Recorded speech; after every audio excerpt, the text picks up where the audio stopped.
আচ্ছা, ইসলামের ঋণকে শুধু একটা আর্থিক লেনদেন ভাবলে কিন্তু ভুল হবে। চলুন এর গভীরতাটা একটু দেখি। দেখুন এই হাদিসটা কি বলছে। ঋণের ভার কিন্তু শুধু এই জীবনেই শেষ না, এটা পরকালেও থেকে যায়। মানে এটা স্রেফ টাকার লেনদেন নয়, এর সাথে জড়িয়ে আছে নৈতিক আর আধ্যাত্মিক দায়িত্ব। আর এই ধারণাটা কিন্তু হুট করে আসেনি, এটা ইসলামী নৈতিকতার একেবারে গোড়ার কথা।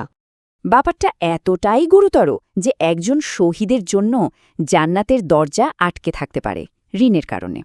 তাহলে প্রশ্ন হল, এই বিশাল ভার সামলানোর উপায়টা কি? সবকিছুর মূলে আছে কিন্তু নিয়ত, মানে আসল উদ্দেশ্যটা কি। কিন্তু উদ্দেশ্য যদি হয় প্রতারণা বা ক্ষতি করার, তাহলে তার পরিণামও ভয়াবহ। দেখুন, দুটো পথ, একদিকে আল্লাহর সাহায্য, অন্যদিকে ধ্বংস। সবই নির্ভর করছে নিয়তের উপর। একটা মজার ব্যাপার কি জানেন, কোরআনে সবচেয়ে বড় আয়াতটা কিন্তু নামাজ বা রোজা নিয়ে না।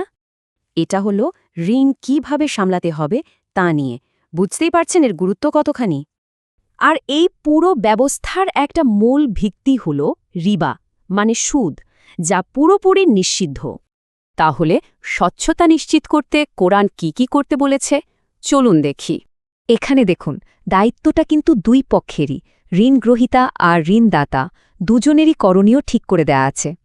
তবে কেউ যদি সত্যিই সমস্যায় পড়ে, তার জন্য কিন্তু ছাড়ের কথা বলা আছে।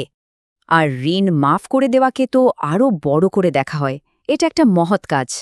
তার মানে আর্থিক দায়িত্ব পালন করাটা শুধু সামাজিক চুক্তি না, এটা একটা পবিত্র আমানত। তাহলে শেষ পর্যন্ত প্রশ্ন এটাই, ঋণ কি শুধুই টাকা পয়সার লেনদেন, নাকি এটা আমাদের চরিত্রের একটা পরীক্ষা?